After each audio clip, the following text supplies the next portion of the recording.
Hello, Hofstra fans, and welcome to this week's edition of the W. Mason Coaches Report. My name is Rachel Vogel, and today I'm joined once again by the head softball coach of the Hofstra Pride, Adrienne Clark. Coach, how are you doing today? Good. How are you? I'm doing well. Well, Coach, another nice weekend for your team, obviously, and another series win. Unfortunately, you couldn't get the whole series in against Charleston, but two wins at home against Charleston and in a split last weekend on the road at Army West Point. But nonetheless, another good week for your team, a lot to build off of and a lot to learn and a lot to move forward with. So just talk about your team and their performance in a nutshell this past week. Yeah, I think that they are doing such an incredible job of working with each other. Every single game, regardless of what happens in the game, they are kind of staying locked into how they can be better for each other. And I think that's really kind of been evident as the season has progressed. And speaking of locked in, I think the first win against Charleston on Saturday, it took a lot of grit from your team to kind of pull that one out. You were down, you came from behind, got a nice lead, let them get back in it a little bit, but eventually came away with the 9-7 victory. They really, like you said, had to lock down and focus. So just talk about that specific win a little bit and your message to the team as that game went on. Yeah, it's always we are really good at making things eventful, and quite honestly, sometimes that makes it more fun, I guess. A little bit of a roller coaster ride, but I thought that Nikki came in and did such a phenomenal job of keeping us in the game. We had production from a variety of different people, right? It wasn't any one person. It was a lot of little components that came together at the right time. And when you get clutch hitting from Ange and different people just kind of like own their responsibility of what's kind of like right in front of them and staying on the attack, good things happen. So it was cool to see them, not make the game bigger than what it is and stay focused on, what they can do in the moment. Yeah, and it seems like the second game was a little bit similar of a story. Obviously, a win, a walk-off win, an excellent job by freshman Olivia Malinowski to pull that one off. But it was, like I said, it was the same kind of story, just kind of doing things one thing at a time, living in the moment. So just talk about that game and obviously, especially Olivia's mentality as she headed to the plate in the seventh inning as a pinch hit freshman with a pretty tall task ahead of her. But just talk about that win as well.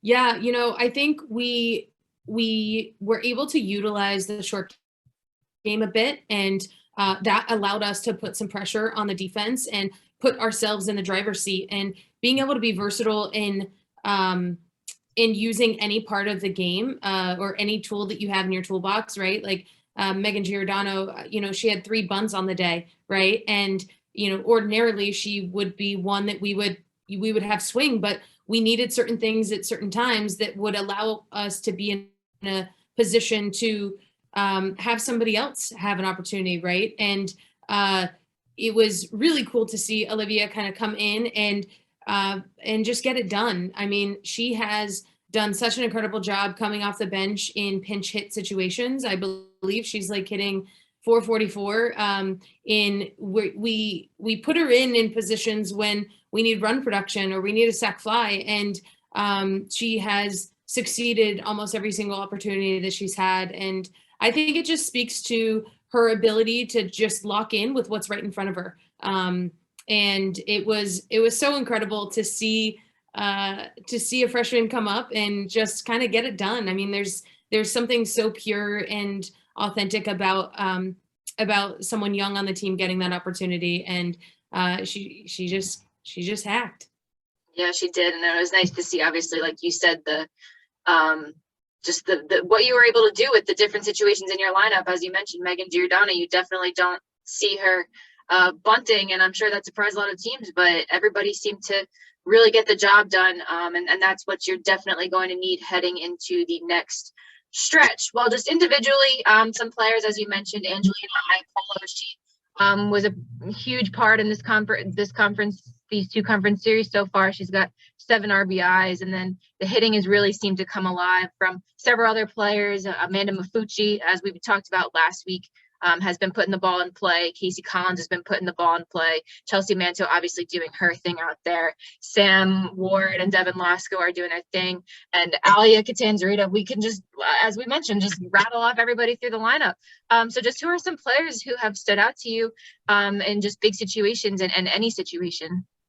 Yeah, I think honestly, 1 through 9. I mean, at different points, what has been so cool when I look at this little sheet I keep during the game, and I look after the game, and I see that, you know, in the first inning, Chelsea got on, and then Casey got on, but then I look and like the second or third time around the lineup, Amanda has back-to-back hits, right, and she's towards the bottom of the lineup. So at any point throughout the game, our hitters are making the adjustments, right? They're not going up there and not adjusting to the pitching. They're adjusting. And so you're seeing everyone top to bottom contributing in some capacity with what they can do, right? And I think when you can do that and you know that you've got people in the lineup that are capable of adjusting and figuring it out, then it makes it a lot easier for everybody in the lineup to just be a little more less stressed or less anxiety when they're going up to the plate because they know they've got the support of their team behind them. So Madison McKevitt, Amanda Mafucci, Iapolo, Sam Ward, Devin Lasco. I mean, I really think 1 through 9 has just done an incredible job in conference so far of staying within themselves and taking what's coming their way, what the game gives them.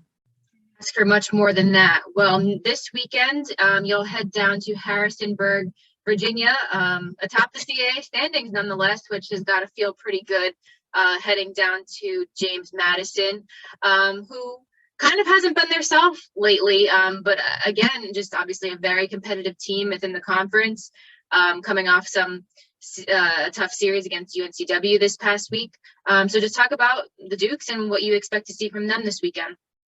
Yeah, honestly, I expect to see their best. I mean, I think there is and has always been just a natural competitiveness between our programs, and it makes for a really fun weekend. So I think that we will probably get their best this weekend, and I know that we'll give our best, and so it should be a really fun, competitive weekend in the CAA.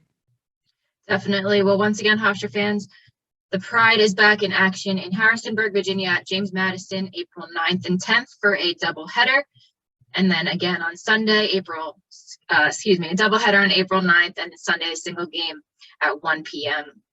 Catch all the action on Flow Softball as always. And Coach, congratulations once again, another series win, and hope to keep it rolling in Harrisonburg this weekend. Awesome. Thank you so much. And that was head softball coach Adrienne Clark, and you've been watching the W. Mason Coaches Report on GoHofstra.com.